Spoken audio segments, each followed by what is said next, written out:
बिस्मिल्लाहिर्रहमानिर्रहीम که تاسو روزانه 2 لونګ صرف د لونګ 2 زړی که تاسو استعمالوي نو روانې 2 هفتو کې بس تاسو په بدن کې څه چینجز راځي څه به کیږي څه فایدې به تاسو ته حاصلېږي په لومړۍ ورځ د ټول نه اول څیز چې کوم دی د هغې خوند د هغې هغه ذایقه هغه په هغه ټایم سره ستاسو په خوله کې راشي ماوت فرشنر دی برث فرشنر دی ستاسو خوله ورسره تازه شي ستاسو ساه ورسره دغه شي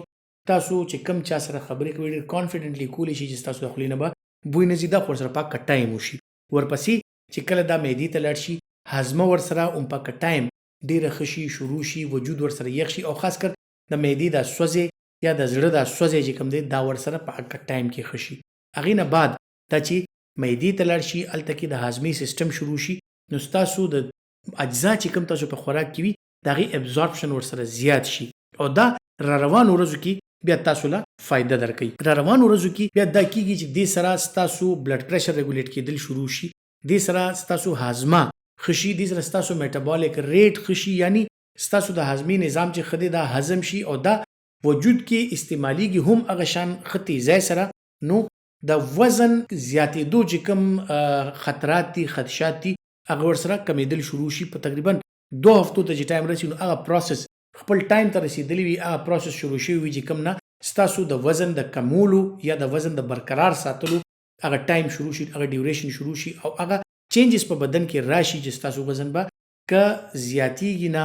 یا ایون که کمیږي نه نو زیاتېدو ته به هم نه پرېږدي په هغه ټایم په هغه ځای به ولاړ وي سټیټک به ساتي بیا 2 هفتو استعمال سره ستاسو امیونټي ښه شي ورسره که چاته دا مسلې وي چې یاره د هغې د مری کې چاو دی د هغې د مری کچ کچ دي د هغې مری کې خارښ دی یا د سینې مسلې دي اخو ورسره هم په هغه ټایم سره تاسو ته پته لګي چې مری مې یخه شوله هم په هغه ټایم سره تاسو ته اندازه شي چې سینه مې سپکه شوله او څو ورځو کې دا د مری او د سینې دا کم انفلیمیشن چې کم دی کم خارښ یا کم الرجي ده دا ورسره کمېدل شروع شي 2 ورځو کې او ورسره ډېر ښه شي نو که 2 هفتې استعمال شي د مری او د سینې چې کم خلک بیماران دي هغې ته ډېره غټه فایده ترېنه حاصله شي بل امیونټي یعنی هغه ټایم سره څو ورځو کې ستاسو وجود داسې ټون اپ شي ستاسو میټابولیک ریټ داسې څه ته راشي ستاسو امیونټي ورسره ښه شي نو تاسو د بیماریانو نه بچ کېږئ خصوصا که تاسو نن نه د دې استعمال شروع کړئ نو را روان جمع دا به تاسو د مری د سینې د وایرل بیماریانې چې کومې دي یا مختلف نورې بیماریانې دي هغې نه به تاسو بچ پاتې کېږئ په 3 ورځو کې ستاسو په کولمو کې داسې بیکټیریا راشي چې کوم فرینډلی بیکټیریا دي نو هغې سره ستاسو هاضمه هم ښه شي ستاسو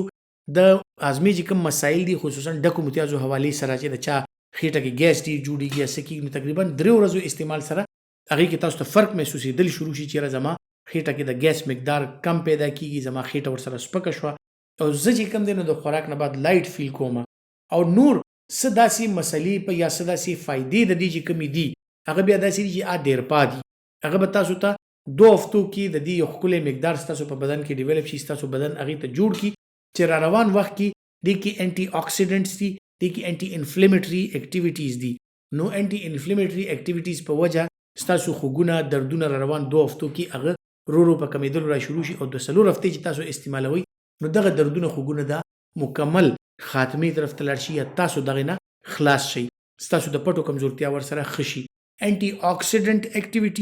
انټي اکسیډنټ اکټیویټیز د لوی وخت لپاره استعمالول د دې چې کوم دی نو داسې چې دې کې انټي اکسیډنټ اکټیویټیز دي ستاسو وینه ښه فلټر کېږي ستاسو سکین ستاسو نور چې کوم د بدن نظام دی ورسره ښي او وخت تېرېدو سره ستاسو بدن ستاسو عمر سره هغومره زر نه بوډا کېږي چې څومره پکار دی او تر ډېره وخته پورې به ځوان وي نو دا داسې څیزونه دي که تاسو روزانه صرف د 2 چکی لونګ استعمال کوئ نو تاسو ته به دا فایدې حاصلېږي خپل ډېر خیال ساتئ الله پامان